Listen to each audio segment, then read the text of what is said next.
it's almost not as bad in a way as the tsunami. But nobody was able to foresee that. Where I became Christian, and I realised, at first I was thinking, well, how can you be Jewish and be Christian? But as to go back to what I said before, I realised that Christianity is a relationship. Yeah. So if you've got a Jewish background, that doesn't matter, Straight past the altar, halfway down the aisle, before I suddenly realised Yeah. And interestingly, since I've become almost Christian, expected a thunderbolt.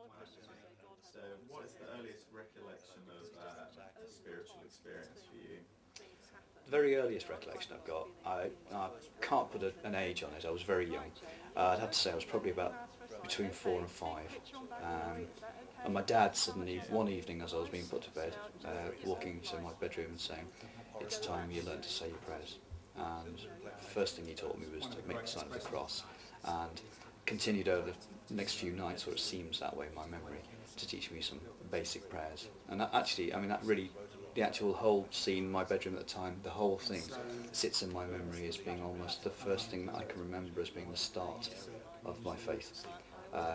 Although clearly it wasn't, because before that I was baptised, as in the Catholic tradition of infant baptism. But that's my first recollection. And also just kind of got into religion. Yeah. Well, I must admit I wasn't brought up in a Christian family. I think my mum will forgive me for saying that, although it was maybe the principles they brought me up on were Christian based, but we never attended church.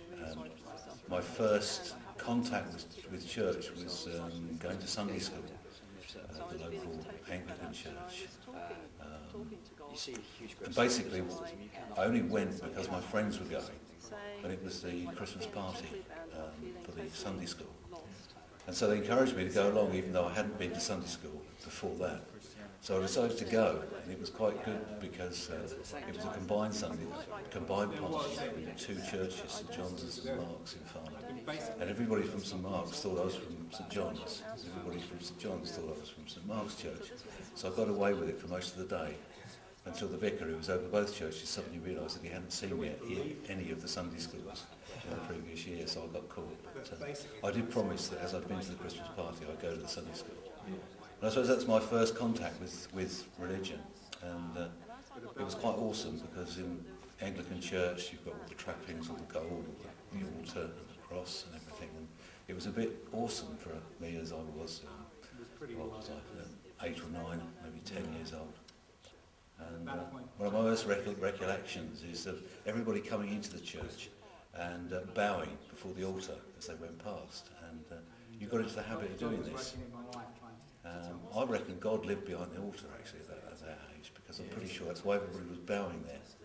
And I always remember one day I came running out of the room that we used on the side for the Sunday school, straight past the altar and halfway down the aisle before I suddenly realised I hadn't bowed.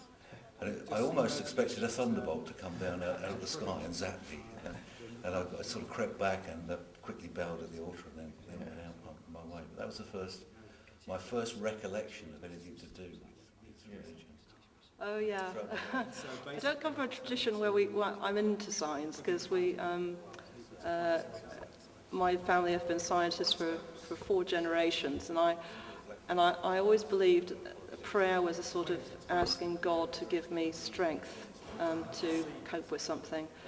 But shortly after we moved here, I was feeling really lonely, and that God just wasn't there. God had been very close where we'd lived before. It was quite a difficult time, and I was driving along, and I was feeling really sorry for myself, and I was thinking, and I haven't even got this particular bit of music that I always like to listen to that made me feel really good. So I was feeling totally fed up, and I was talking to God in my head, I suppose I was, and saying things like, I'm feeling totally abandoned, I'm feeling totally lost, I'm feeling like I know that you're there, but I don't feel that you're there. And then I said, I'd quite like you to show me that you're there, but I know I shouldn't ask for you to show me that you're there. So this was the sort of conversation I was having, and I was driving along and came to a roundabout, and this great huge juggernaut goes steaming past, and I turned out and started following the juggernaut because it was going the same direction I was.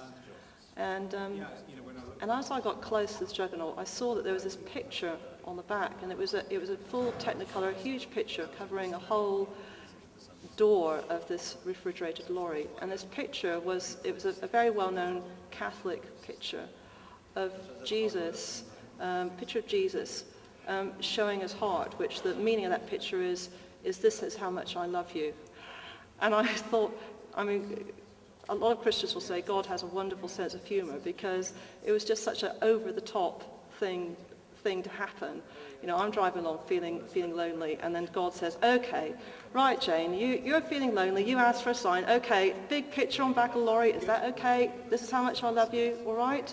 Now just get on with life and go back to doing what you know. There was, as I say, it's kind of a long story, but I've been brought up in the Jewish religion, although I wasn't particularly Orthodox Jew, more kind of secular, but just Jewish family, Jewish tradition. Yeah. I'd always believed in God because of that. But basically, for most of my life, I'd kind of ignored God, just went on my way like most people do, living life, you know, ups and downs. But about the age of 40, I had quite a difficult year, had lots of problems, had a divorce, made bankrupt, was made redundant, was pretty low, pretty desperate. And at that point, I had a really good friend who was a Christian, who kind of got alongside me and befriended me.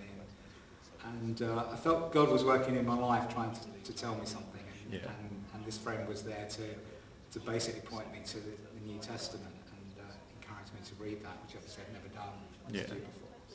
And basically, when I read the New Testament, I saw that Jesus was claiming to be God, the Son of God, claiming to be God. And it just occurred to me that if that was true, then you can't ignore that. You know, you can't sit on the fence about that. You either ignore God, or if you know that the Lord Jesus is God, you need to do something about that. Yeah. And so basically I determined to, with encouragement of other people, to find out more about it. So I kind of looked at Christianity, went on some courses that explain the basics of the faith. Have that kind of attitude. And one of the great expressions of that is having a certain heart to serve other people, which is why the King Centre was built in a sense. It was built so that we could serve the community. My earliest recollection of religious experience. And so, yes, that's kind of my